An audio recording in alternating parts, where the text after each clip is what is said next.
Hello all. Today we'll see how do we actually use routing information protocol, that is RIP, in Cisco packet tracer. So first we'll build the topology. The topology is already shared with you. I would recommend you to go through the reading material first and then try out this experiment. So we require two routers here. I'll be selecting generic routers as usual. So two routers followed by two switches, again generic switches, followed by let's say we take four PCs. So you can take PCs or laptops, your choice.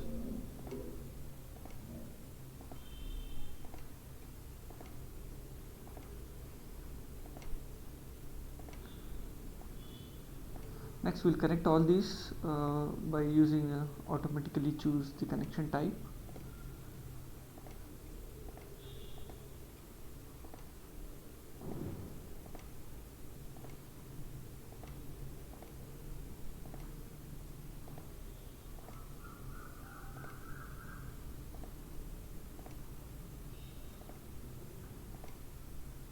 Okay. I'll configure the IP addresses first. Before doing that, I'll just assign the label names as IP. I already told you why I do this in the lab. So if you don't remember, I'll just tell you why we do it. So two networks, 192, 168, 32.0 and 16.0. These are the two network addresses. Next is the IP address. During the configuration, we have to specify the IP address followed by the subnet mask and the default gateway. The default gateway will be the IP address of this interface where the mouse is pointing to. Okay, FA00 of this router, and for this network, this will be the default gateway. Yeah, FA00. Okay, so I'll just assign a label here. So here I'll type 192.168.16.1, and here I'll type 192.168.32.1. This is just for reference. You can actually skip all these things. Next is the IP assignment. Click on individual PCs, desktop, IP configuration. As you can see, if you have added label names, it will be displayed here. So I don't have to remember everything. I can just plan it once and type it here. So this will be the 192.168.16.1 will be the default gateway of this left side network. So I'll repeat this for the other devices also. This belongs to 16.0 network, so 192.168.16.20 IP address, and the default gateway that I have planned is 192.168.16.1. Similarly, I'll repeat for the other side of the network, the second network. So this is 192.168.32.10 followed by 192.168.32.1. The last device, so 192.168.32.20, 192.168.32.1. I've already told you that in one of the labs I've told you that this is not compulsion. It's not a compulsion that you have to use this IP address itself. You can use any available IP address within this network, but this is a convention that is followed. I'm following the same convention. The first available IP address in the network is the default gateway. So this completes the PC configuration of all these four PCs. Next we'll move to the router. So we have to configure both interfaces of the router. So I've forgotten to assign IP addresses for this part of the interface. So I'll just plan it out like this. So let's create one more network here of some class CA network. So 10.0.0.10, and I'll have 10.0.0.20 here. So I'll just move it a little bit so that it's properly visible.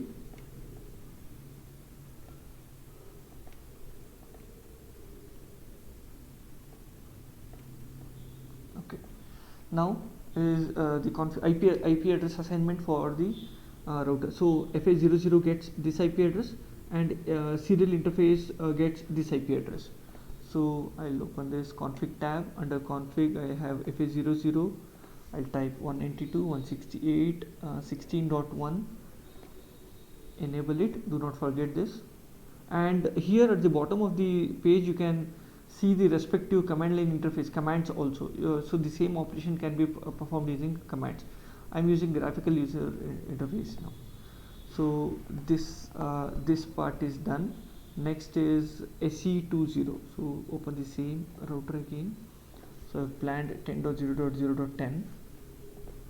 The subnet is automatically generated. I don't have to worry about that. Interface is on.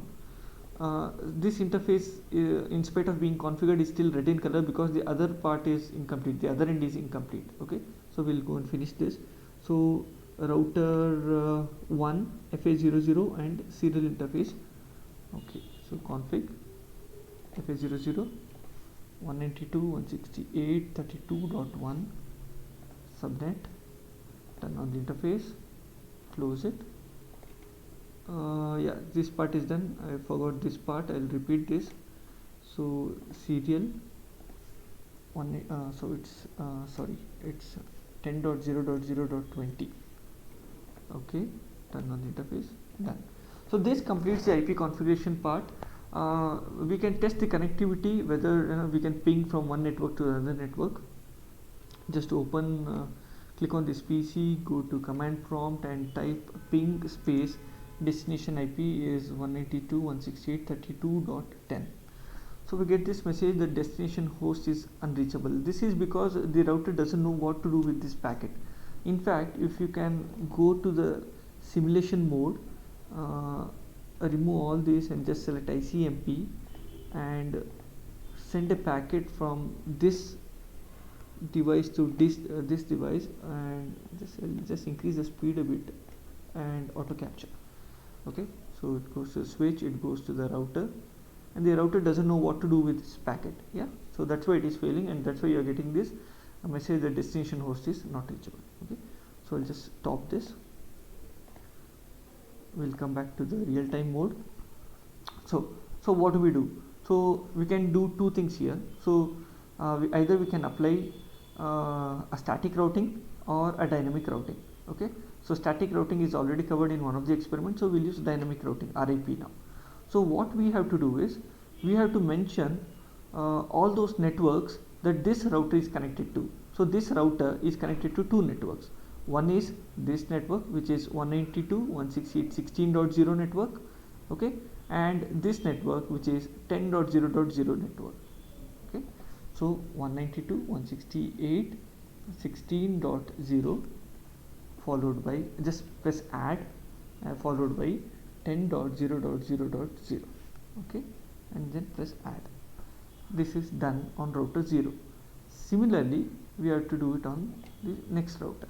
So under config, go to RIP and do this. So this router is connected to 192.168.13.0 network. So this is class C, so 8 octets are valid and the rest are not. So 192.168.13.0 network, and also this network. Okay, so this is class A, which is only first 8 octets are valid. I mean, yeah. So 0.0.10.0.0.0. correct. That's it, done. Now RIP is included in both the routers. They can exchange messages, they can build routing tables, and they can send packets from one network to the other network. So we'll test it out. So ping, command prompt will repeat the same thing. So 192.168.13.10 is what we are trying to ping. The first packet is failing because the router takes time to build the routing table. It fails. For the second attempt, all the packets are successfully pinged. So this is we can repeat. We can just make check whether it's working using the graphical simulation mode also. So it reaches the router. Earlier it failed here, now it's going to the other router. From there this switch, and from switch to the respective PC, and the PC responds.